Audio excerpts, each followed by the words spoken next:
After a week off, we are back.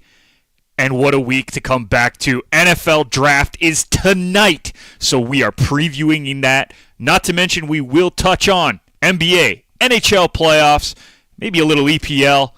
It's a packed show. Are you ready? Let's do this thing. Mic check. 1, 2, 3. We good to go? Let's do this.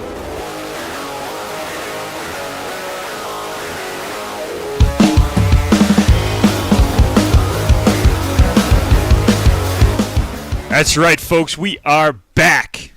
Nick McVicker, alongside Adriano Tessalin. We got a packed show for you tonight. It's going to be a good one. We got a lot to get into. Because I've already mentioned it, and, well, let's just get there, Adriano. First of all, how are you doing, man? How are you doing? I'm doing very well. Very excited for this NFL draft. It's going to be a good one. So. It's going to be a good one, man. Yeah, it's just over an hour away, or just under an hour away technically now. First draft will be an hour and 5-10 minutes away, even though we kind of know who that's going to be, but that's fine. We'll get to that. Lots of movement going on in the first round, lots of double picks. But let's start with number one, and I'm going to ask you straight up, do you think Mendoza is the right pick for the Raiders, Adriano? I think so, especially after them getting Cousins, Kirko. I think their plan to sit him as long as they possibly can behind Mr. Kirko Chains will be a good one in the long run, I think, if they do it correctly, like the Packers formula and how they do things. Yep. That's the big thing, though. The Raiders kind of known for being a little incompetent, so we'll see. But on paper, I think, yeah, it's a no-brainer. Yeah, it's going to be interesting because this is a generally weak quarterback class, right? You have Mendoza at the top, who I think in some past years might be like the third or fourth quarterback taken, right? Not necessarily the first quarterback taken. I think he had a great year at Indiana. I think he's had a great college career. I'm not trying to rip on him, but I'm just going off of, we're talking like the Trevor Lawrences and the Joe Burrows. Those years, he probably wouldn't have been the first overall pick. He probably wouldn't have been the first quarterback taken. And yet here we are. He's going to be the first overall pick by all accounts. Again, until they announce it, we're not 100% sure, but he's going to be the first pick. So in a generally weak quarterback class, he is the cream of the crop. And you have Ty Simpson there as well, who some people are predicting might sneak into the first round, maybe back end first round. Cardinals are being thrown around, that they might try to trade back up into the end of the I keep saying first round, but into the end of the first round. Mendoza is the right pick for the Raiders because he's the best quarterback available. Does that mean he's going to be a superstar? I don't know. There's no way to know for sure. Does he look as big of a lock as Joe Burrow? Probably not. Do we think he can handle the NFL? I think he can. He seems like a very, very smart young man. Like, this guy looks and acts mature above his years when it comes to athletes in college going to the next level. So I ask you, Adriano, do you think he's going to be a good NFL quarterback or a great NFL quarterback, being that he is the number one pick? Yeah, I think so. And I feel like, yeah, maybe his stock is a little inflated because there's not much other blue chip pieces at quarterback this year, but I think he's going to a good system. They have Linderbaum now. Like, they made a big push to beef up that O-line. Again, even though if he doesn't exactly start from day one, yep. I think over the next 2 to 3 seasons, he has got a really good chance to prove that he is the prospect that people think he can be. So. Yeah, that's fair. I think that's the best way to put it. Like, he has the potential to be that guy. Like, I know I said it's a generally weak class, but at the same time, he's on ESPN's big board. Okay, I'm going to use ESPN because that's just the sheet that I have open. He's ranked as the number 2 prospect, behind only Arvel Reese of Ohio State. That means he's a pretty good prospect, all things considered. So I do think he will figure it out. He will find a way. I worry. I worry that he's going to the Raiders. Is that bad? No, the same thing. It's a fair worry. I worry whoever goes second, because you're going to the Jets. Like, those places are black holes for talent sometimes. Right? And for years, I will have to say, and you're going to hate me for saying it, but the Browns were the same way. Don't do it. Right? They were. I don't think they are anymore. I think they're at least on the right path, as I do think the Raiders are on the right path. But it's still the question mark that, are the Raiders going to Raider all over themselves? And I don't know. Very, very possible. I don't know. I really don't know. And they have the first overall, and they don't have another pick until 36. Right? I think I have that right. Yeah, 36. So, yeah. So fourth overall in the second round. So they really need to get this right. They do. Because this is a team in a very tough division. Like, we cannot stress that enough. Their division is hard. And all the teams seem to be getting better in that division, so you got to get this one right?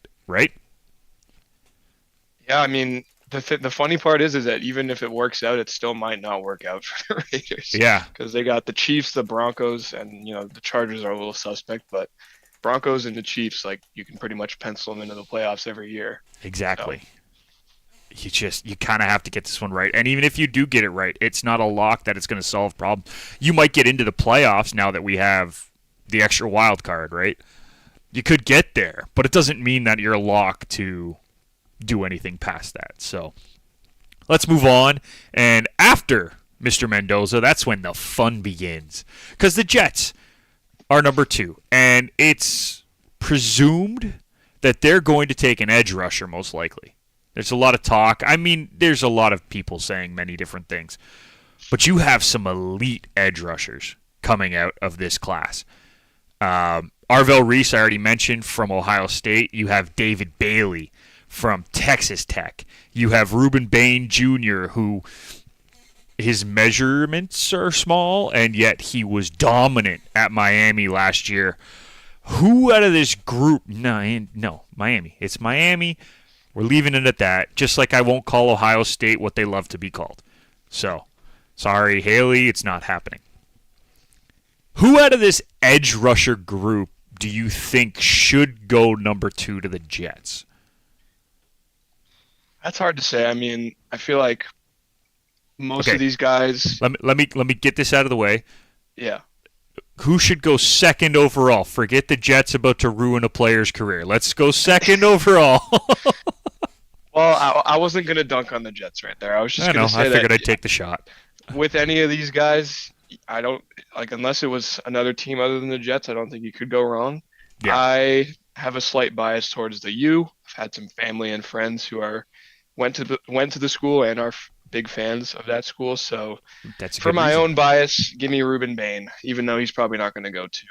That's a little high for him, I think. But ESPN has Bailey at 3, so maybe the Jets just fall in line with that. But I would love to see Bain go top 5. That'd be awesome. Yeah, I think he'll probably be end of the top 10, like in that 8 to maybe even 11 range. But I don't think he falls below there. I think Arvel Reese is the most talented of the group. I think Bailey might have the higher ceiling of the group, and I think Bain is just a freak.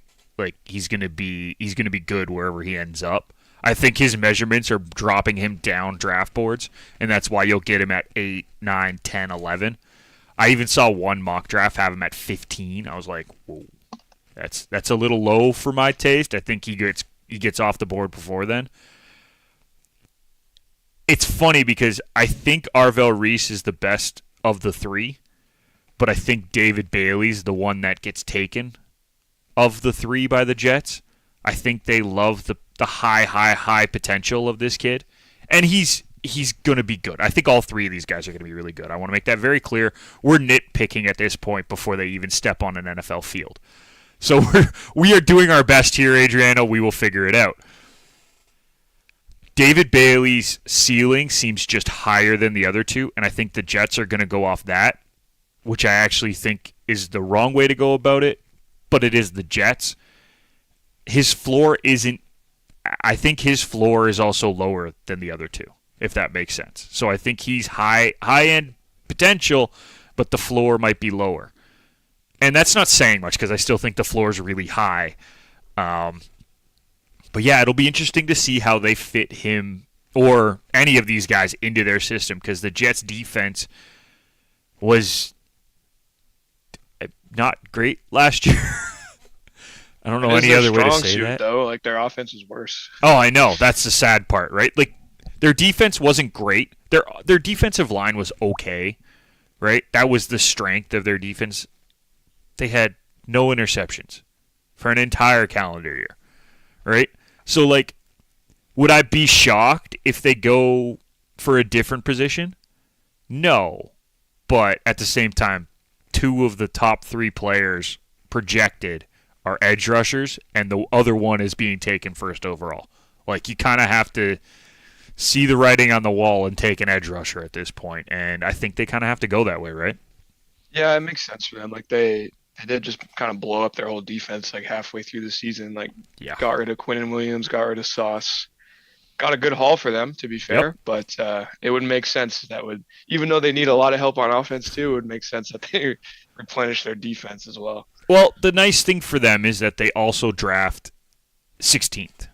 So you're probably going to get a pretty good offensive player at that point. I'm looking at one of the wide receivers. Might fall down to that spot. Again, we'll kind of see how the day plays out. After one, it's sort of a toss-up just because it is the Jets, and you never know what they're going to do. But I see them going edge. If not, I see them going cornerback because there's a pretty good couple of... Well, I'm going to go secondary, not necessarily cornerback, because I'm going to throw Caleb Downs and Mansour Delane in the conversation. I could see the Jets potentially reaching for those guys because they're two very talented players, and they need help in the secondary. Like, their secondary is porous. So, if they don't get one of those guys, I'm interested to see if they can maybe sneak in and grab Jermod McCoy, the Tennessee cornerback, with their second pick. Right? I know they need help on the offensive end for sure, but if you can get a David Bailey with the number 2 and then add Jerrod McCoy, your defense immediately looks better. Right? Yeah. And to give the Jets credit, like, they have developed some defensive players pretty well. Much better than they have any offensive players. So going defense, leaning defense would kind of make sense for their mantra as well. So, agree with you there. And then you also have the first pick of round 2, right? Yeah, so they got a lot of picks. Well, they got the first pick of round 2 at 33, and then they also have 44, right? So I'm not saying you're going to get like a top-end player at 33 and 44 unless someone drops way down the list, but you're still going to be able to get some pretty good players. Like, ESPN has Casey Concepcion, the wide receiver from Texas A&M, ranked 32. Right? So he might fall down to that spot, especially because we're talking a ton of guys are going to go after position. A ton of teams will go after position needs at the end of the first round, and wide receiver might not be a position for teams that made a deep run in the playoffs. So Concepcion might fall. Then you also have guys like Zachariah Branch from Georgia. He's ranked 40th overall in ESPN. Then you have Jeremy Bernard and Chris Brazzell, right? They're 42 and 43 all wide receivers. So there is some talent in that 30 to 40 range for offense that they might just have to go with if they go to defensive players in the first round. Yep, they got their pick of the litter, so to speak. Yeah. After the first 2 picks. Yeah, it'll be, as I said, it's going to be interesting what they do. And then after that, it's Arizona, right? And who knows where Arizona kind of wants to go with this. I would say you're looking at potentially Jeremiah Love going here, but is that the right pick? Do they take the other edge rusher? Because I don't think that even makes sense for them. Like, I have so many questions. I've seen Sonny Styles listed at this pick too. Like, there's so many mock drafts that it's hard to keep track of. Where do you think Zona goes with their first pick? Honestly, I have no clue with this team. They got good answer. Good answer on the board. That's just my honest answer. They got Jacoby Brissett, I think, at quarterback right now. Like, I think any pick would be good for them. That is true. I just worry that whoever they take, they might not be able to get the most out of them. Yeah. And I wondered if this is the turning point in the draft. Like, we kind of know the first 2 picks. First is going to be Mendoza. Second is going to be an edge rusher. Right? Is this the turning point in the draft to the point where we kind of see, okay, like that wasn't where we expected people to go. So what happens now? Right? Like, do players fall into place, or are we gonna have some crazy trades or people trying to get into the right spots and things like that? Like, as I said, if Jeremiah Love goes 3 to Arizona, right, that screws up a lot of the top 10 because everyone's predicting Kansas City's going to try to go for Love, or Washington might take Love. Well, if Love's gone, do those 2 teams try to trade down? Like Washington, I don't see them trading down necessarily because they need some talent across the board after a very bad year. Kansas City could trade down. And you know the team that I'm looking at that might want to trade up and would probably overpay to trade up? Who's that? Come on. I want you to take a guess. Take a guess who I think would overpay to trade up into the top 10. I'm looking at dem boys right here. The dem boys are the ones that I'm looking at too. Yeah. I could easily see them trading up. And you know what the sad thing is? I could see them trading up and drafting a wide receiver that they could have got at 12 anyway. Right? But wide receiver that they don't need. Well, here's my thinking on that is that they announced that they're not trying to cut a deal with Pickens. They've put him on the franchise tag. They expect him to play on the franchise tag this year. What if he doesn't want to? He is a diva. I don't know if he's a diva. I think there was a lot going on in Pittsburgh. I'm not going to label him a diva off his time in Pittsburgh because it seems like there was a lot of things happening in the back end of that place, right?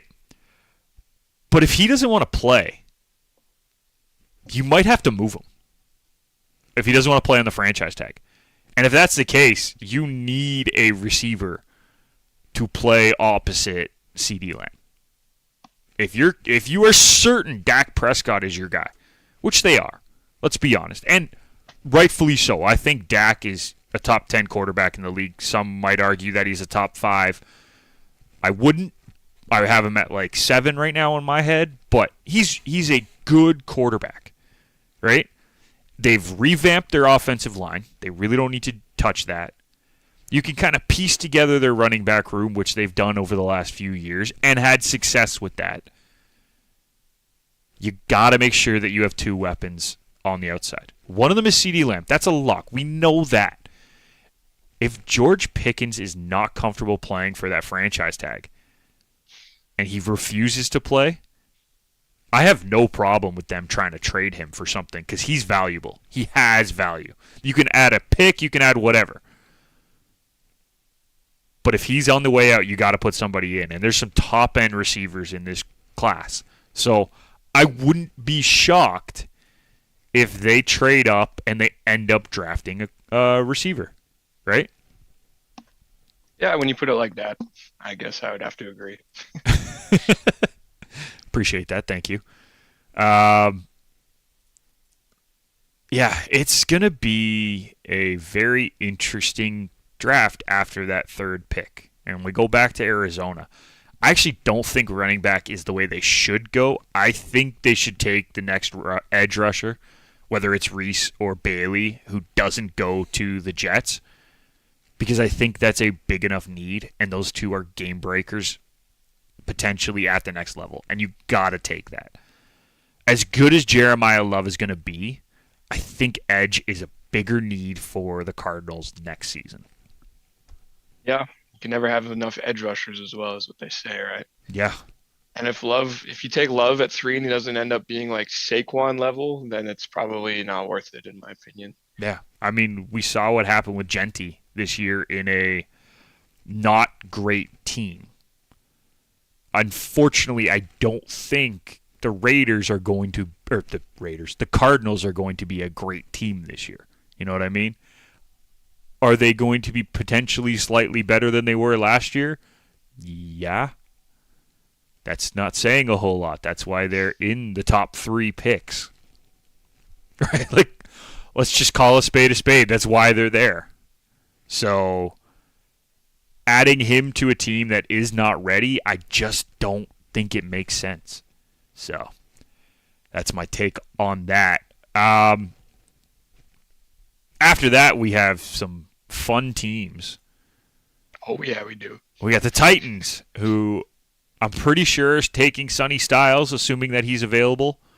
That's literally every mock draft that I've seen has had him going to the Titans at 4. So unless you have a different thought, I think we can move on from that to the ever so much fun of the other New York team. Yeah, I don't think you can go wrong taking Styles at 4. Oh, absolutely not. I think it's a great pick. I want to make that very clear. But I just don't think there's any thought involved for them. I think whoever's still available, Styles is their guy. Yeah. Unless unless Mendoza's there, but they have Ward and they just drafted him. I don't think they go first. Oh, imagine if Fernando slipped to 4. That'd be crazy. Well, do you see any of the other 2 teams taking him? If the Raiders don't, okay, let's play a hypothetical game here. If the Raiders don't take him, where does he fall? Who's playing quarterback for the Jets right now? Geno. Oh yeah, that's right, Geno. I don't even think the Jets would take him there. I think he'd probably follow the Cardinals then. Sit behind Jacoby. Do you think they take him though? With their needs right now, do you think they take him? I don't even know. Maybe he would slip. Like he wouldn't go. New York's got Dart. Like maybe the Browns. Maybe the Browns. Maybe my Cleveland Browns. Your Cleveland Browns. Could yet you another imagine? Quarterback. Could you imagine another first-round quarterback? Actually, a good one this time. Yeah. Okay. Other than Shador, sorry. Other than Shador. Yeah. Okay. So Cleveland potentially. I don't know how comfortable I am with that. Washington's not taking him. New Orleans? I think they want to try and run it with Chuck. I agree. I don't think that's the way to go. Kansas City's not happening. The Giants, again, are not happening. Miami? Miami's an interesting one. Miami's interesting. Could he go from 1 to 11? No way. If he doesn't get picked. We're playing the hypothetical game here, which is silly, but I don't think he goes. I don't think it'd be ridiculous to have him slip that far because the teams before that wouldn't necessarily need him. Yeah, I think that's what it comes down to. So, yeah. All right. So back to what my initial question was going to be. Where do the Jets or the Giants go with their 2 top 10 picks? Well, they Because just. sorry, go ahead. Go ahead. I was just gonna say they just got rid of Dexter Lawrence, Yep. so I'd have to assume defense. They're gonna have to make up for those pressures, like Yep. his insane pressure rate on the quarterback. So again, with all the edge guys that are like projected to go mid to late first round, I think that's where they go. You think they go edge? Do you think they go edge with 5, or do you think they go edge with 10? Yeah, I guess they kind of have that luxury. Maybe a receiver at 5, or potentially a double defense, like if Downs is there, or if Delane is there, and then take an edge rusher at Yeah. 10. Yeah, I mean they got they're in a really good spot right here for if they want to beef up their defense, I think. Yeah. The other thing they could do is go defense and then offensive line. That could be another interesting route to take. There's not a ton of top end offensive line guys outside of Francis Muigoa. I just call him Francis. Francis. We're just gonna call him Francis. Sorry, Francis. Right? Like you do have Monroe Feeling. The guy from Penn State, Ione. I'm not even attempting his first name. Caden Proctor. Those guys are more later in the draft, though. So, like, I don't know if it makes sense to reach down for one of those guys at 10. So it's probably going to be edge rush, wide receiver, I would think, for the Giants. But I don't know. Like, I feel like you got to keep Dart healthy. And you got to keep Scadaboo healthy, right? And the extra unnecessary backfield hits, if you can limit those by getting a good offensive lineman, that goes a long, long way. So, yeah. But I do think you're right. Dart for sure, but I don't think there's anybody or any O-line that could keep Scadaboo from running his head through a wall every game. No, and he's going to get hit. I'm just saying the backfield hits, right, where he's just getting set, those are the ones that are the most dangerous for running backs because most of the time they're looking down trying to get the ball. Yeah. If you can limit those hits, you help him a lot. He's going to run through a wall. He's going to run through the mass of humanity that's in front of him. It's just limiting what happens in the backfield as much as possible to both the quarterback and the running back. When you have an elite running back, you have to help them by making sure they're not getting hit in the backfield. And that's my stance. So we could see Francis go at 5, right? Because the drop-off after that is fairly significant, right, to the next offensive lineman.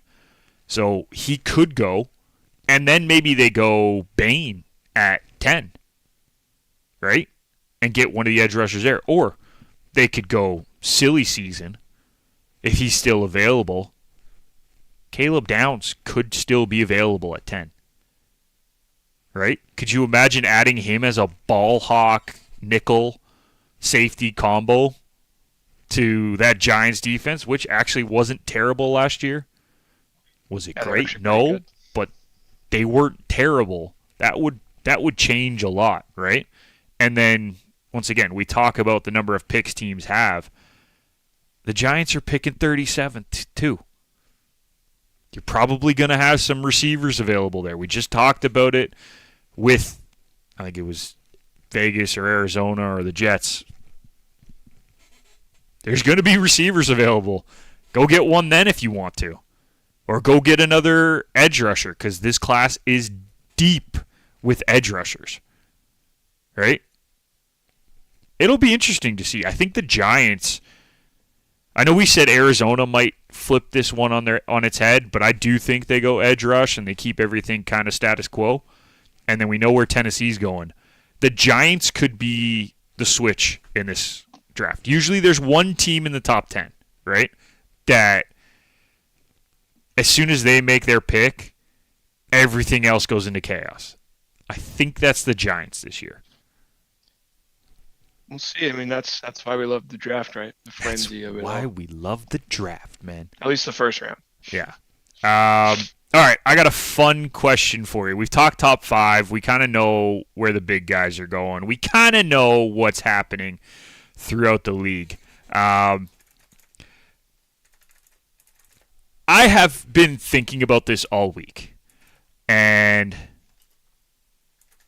I kind of want to pose it to you as an open ended question. So here we go. There are one, two, three, four, five, 6 teams. 6 teams who have 2 first round picks. Which team with 2 first round picks screws it up the most? Uh, that's a good question. Let me look. Well, obviously we have my Browns. We've got the Dolphins. Yeah. We've got Both New York teams. both New York teams. And the I mean, Cowboys. I don't know why I'm even checking because I have a really bad feeling it's going to be the Browns. Why? Why? I could see a world where I would love to draft Francis because Yep. we need a better O line. We just signed a couple of like average O linemen in free agency, Yep. and to protect whoever's playing at quarterback, we need more. I Agreed. could see I could see Francis being taken before that, and then the Browns are left in a really tough spot because our defense is already elite. Yeah. Problem because there's so many good defensive players that are going to be left if Francis is off the board. So that that gets me to another question, but I'll let you finish. Sorry. That's okay. Yeah, I was just going to say like if we can't have that like number one head and shoulders number one prospect at O line above the other members of this draft class, I really don't. I feel like whatever pick is chosen there, I'm not going to like at all. And even with I think 24 is our second one, like I don't know where we go after that. And Fair. just before I pass it to you, I have to go and run and grab my laptop charger.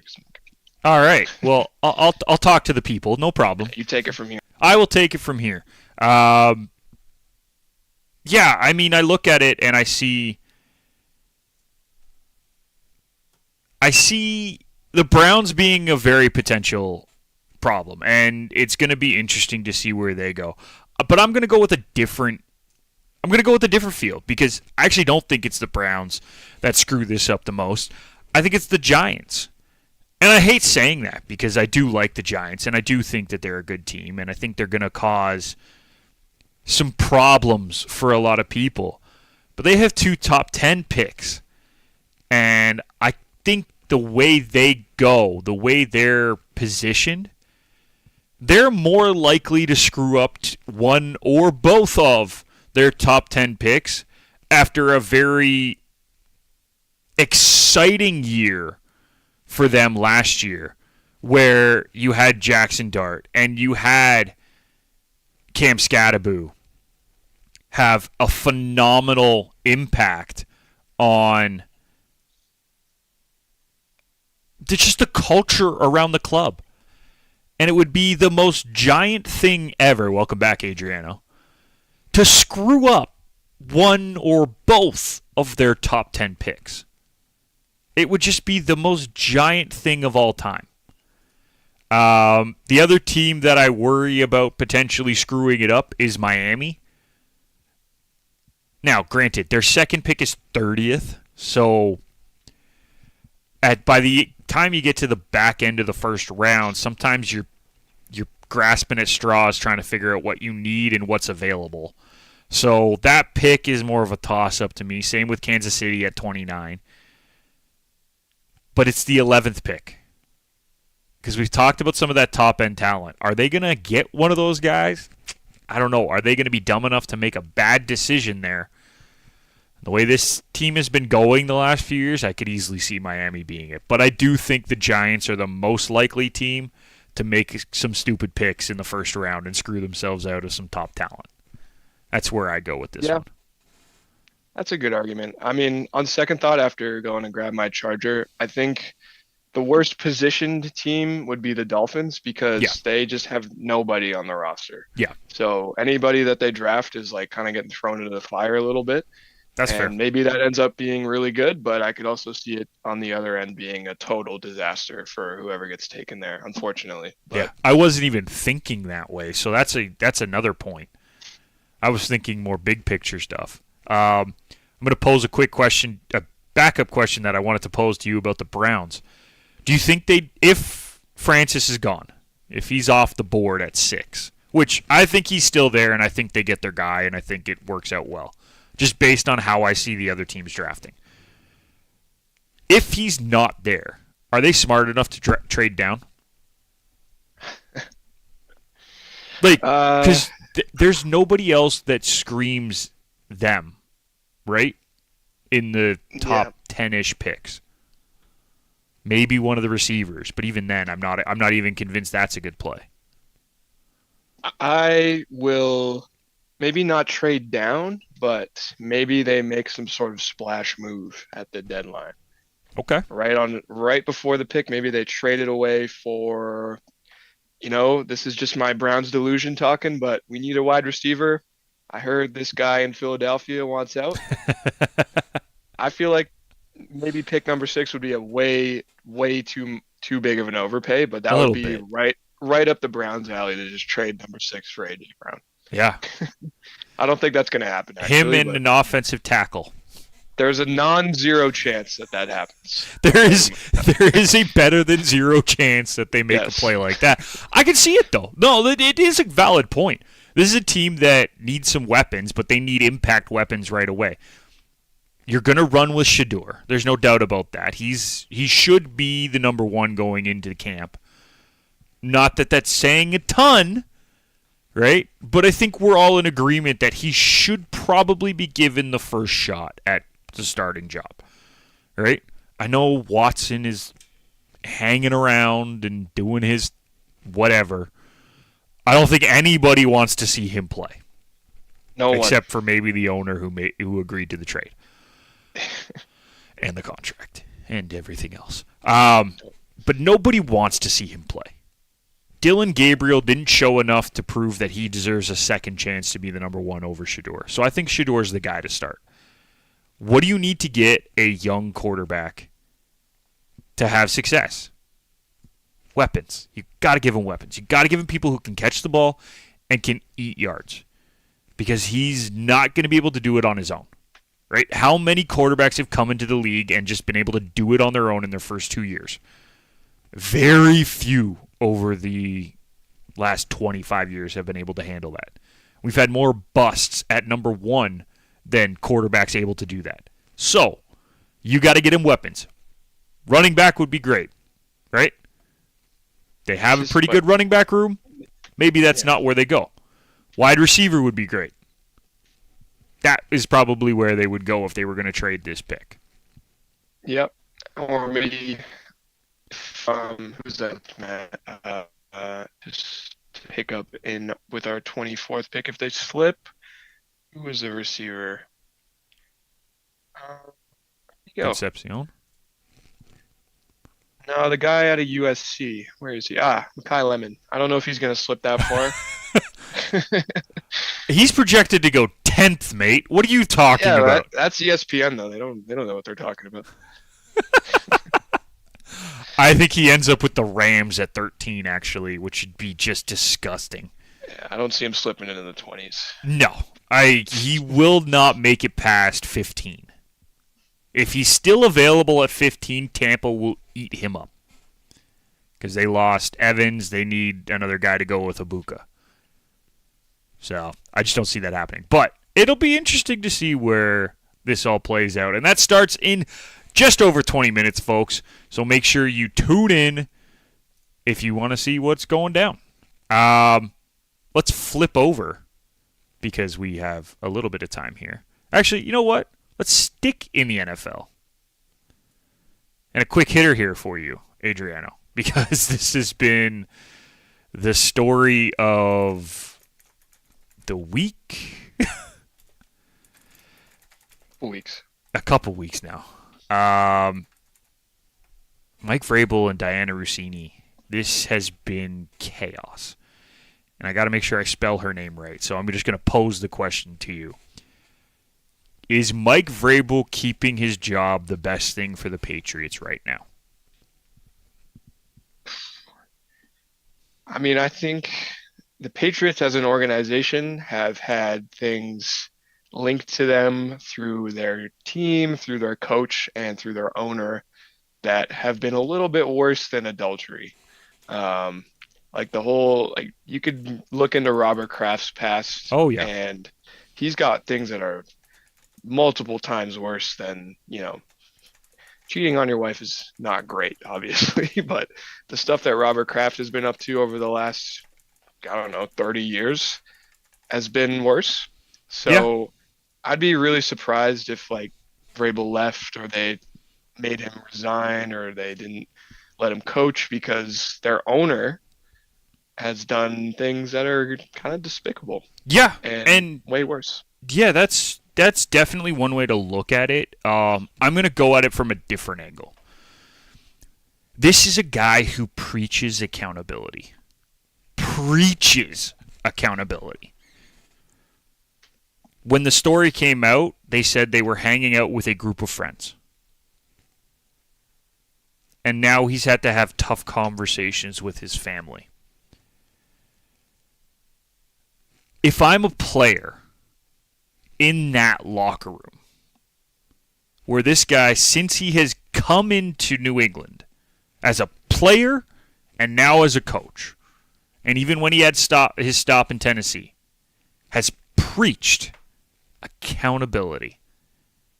How can I look at him and trust that he is holding himself accountable to the same level that he holds us? How can I look at him and listen to him talk about doing my job and being accountable for what I do when it doesn't seem like he can even hold himself accountable right now? That's where I'm wondering if he will not have the trust of the room after this.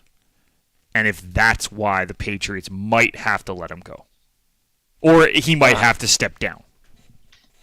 Yeah, or maybe take a year off or something. I just can't see a world where he's gone forever. No. But I do agree with you. Like it's kind of like rules for thee, but not for me. And in the NFL, that rarely ever works. So. Yeah, we've seen good coaches run out of town for things like that.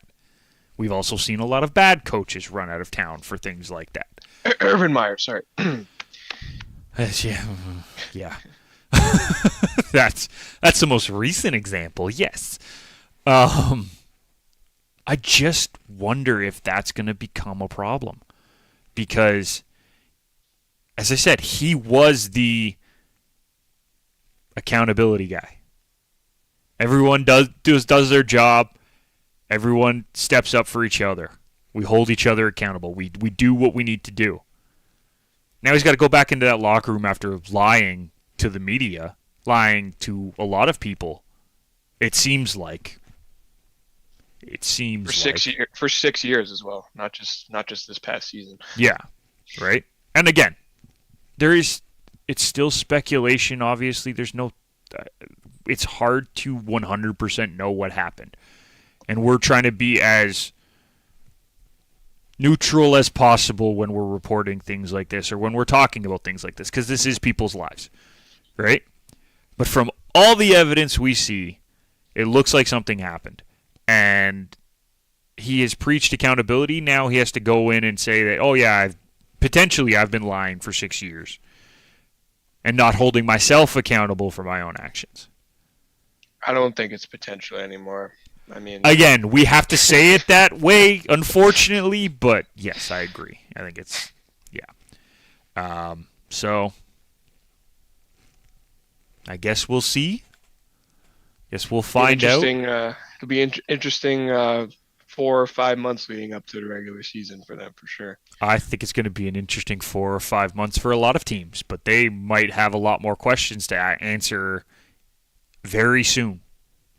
Because this could come to a boil very, very soon. All right, Mr. NBA man. The NBA playoffs are underway, and it's been interesting. It's been a doozy so far. It's been interesting. I what has kind of caught your eye so far in the NBA playoffs? And is there any series that has kind of stepped out to you? Yeah. Well, until last night or whenever game two was for Detroit and Orlando, I would have said Pistons Magic because the Magic rolled their momentum in from the play-in to kind of shock everyone and beat the Pistons in game one of that Yeah. series. But Pistons got a pretty convincing win and kind of showed why they were the one seed. Yep. They're hoping they could take that on the road. But to answer the question, my answer would be Lakers Rockets. I mean, I think it's the one that a lot of people are looking at. Yeah. I don't want to say I called it. I did say I was very low on the Rockets before the playoffs started because they don't have a point guard. And guess what they're struggling to do? Facilitate the ball. And also, Şengün, something's got into that guy because he cannot finish at the rim whatsoever. Like, I've never seen Jackson Hayes lock anybody up. And game Yep. two, he put the clamps on Şengün, which is kind of embarrassing for him. Yeah. And also good coaching. Like they didn't make any adjustments after they started doubling KD in the second half of that second game. Like he had a really good first half, no problem, and then JJ Redick said, "All right, we're going to throw two at you every time," and that was it. He had, I think, 5 field goals in the second half and 5 turnovers, Yeah. something like that, or He five did turnovers as a nothing. whole. They just completely shut him down. No Luca, no Reeves, and 41-year-old LeBron Ramon James just leading the pack out there. It's kind of awesome to watch. He is a legend, and there's no doubt about that. Yeah, it's been interesting. I like that Lakers Rocket series because we're seeing the Lakers play the way we had kind of expected them to with Luca and Reeves, but they're doing it without Luca and Reeves, and those two are just coming back soon. So who knows what they're gonna be. The other series that kind of caught my eye is actually the Knicks Hawks series because the Knicks looked on paper the better team, right? I don't know what's going on in the fourth quarter with this Knicks team, but they looked awful in that loss. They looked lost. And it's crazy because I think they had Cat was like 15 points in the first half on like 7 of 9 shooting or something. Like he was on fire. Every time they went down to him, he was putting up points or at least getting an assist. He had 3 shots in the fourth quarter. And one of them was a 3. Because the Hawks double teamed and then they just let Brunson run the ball and he couldn't do anything. And it's like you have such a giant mismatch in the paint in that series. There is nobody on Atlanta who is anywhere close to the size of Cat. Nobody. And yet you're not going to exploit that to every fiber of your being? That is disgusting. Yeah, again, I think it just comes down to coaching too. Like you can't let Cat just sit at the 3-point line when Tony Bradley's in the game, right? I mean, he was checking Mitchell Robinson for most of that game, but yeah, they just don't have an answer. And man, it's tough to watch sometimes because you see the Knicks play in the regular season and it seems like they got it all figured out. Like they don't. Something that also happened was that they took Brunson and Cat off the floor at the same time for like a good chunk of time, which I was like, what? They never did that in the regular season, and it's clearly like a really bad formula. You got to have at least one of those guys on, and Mike Brown's just seemed to forgot in like the most pivotal time of the year. Yeah, I saw that and I was just like, I was floored. I'm like, they should be up 2-0 based on the first half that they had in that game too. And yet they're tied and currently are down at this very moment, folks, by the way. So if you're listening post, I apologize. But they're losing their game right now 40-25 in the second quarter. Something ain't right in New York. And now they're in Atlanta. Whew, that's a home court that plays. Right? There's a few home courts that play in the NBA. That's a home court that plays. There are a lot of Knicks fans in Atlanta, though, just from Yeah, but they have one of the best home court advantages because of the nightlife, right? Like, I know that sounds silly, but it's true. You just don't know what's going down, right? I would say LA is one of those too. Phoenix sometimes can be that way too. Not necessarily nightlife, but just what's around. Yeah, New York. New York, yep. Yeah. Toronto, ironically, is. The Raptors just aren't playing well right now, so yeah, it's a different issue altogether. This dude named Donovan Mitchell is going absolutely crazy on us. Yeah, he's doing pretty well. I don't even want to talk about that. I don't want to talk about that. Do you think the Raptors can win a game? I think we can win one. I think I said Cavs in 6 at the beginning of the series, so 2 would be generous. But the problem is we need to coordinate our bench playing well and also Ingram not going like 3 of 14 or whatever it was last game. If he can have a decent game, Scotty plays well, and the bench plays as well as they did in game 2, then that's the recipe for a win. I just don't know if we will be able to string more than one of those games together, unfortunately. Yeah, it's tough. It's tough to watch right now. I will say, CMB looks great. Yeah, he does. And he's only 20. I always forget that. He's so young. He is so young. Yeah, he's very young. So, anyways, another quick hitter. This is more for me, but we're going to go to the EPL, which apparently we don't have the logo for. So, whatever. Don't know what's going on there. Yeah, so there's this magical thing called the EPL where this magical team has been flying high. Or at least they were. Because now they're not doing so well. And that's because Arsenal, who at one point were 11 points clear. 11 points clear. 90% chance to win the title in mid-March. Mid-March, 1 month ago. Are now no longer in the title race. Or no longer leaders in the title race. They are behind Manchester City, who are tied on points, have the head-to-head. This might be the worst bottle job in recent history in the EPL. Adriano,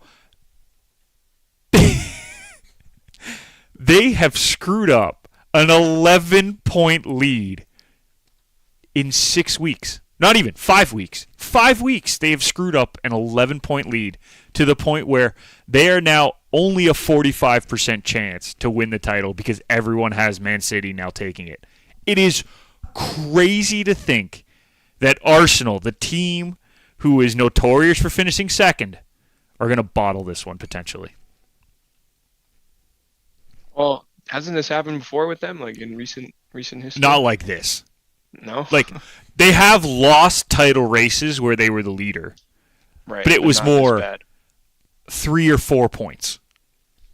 They were clear by 11. 11! With 10 or 11 games left. And now they're not even the leader with 5 left. Like, that is bad. That is bad play. They can't figure it out. Not sure how that happens, honestly. I haven't been watching any of their games, but I'm just not sure how that goes down. It shouldn't go down. There is no logic to it going down. This is the weirdest thing I have ever seen happen to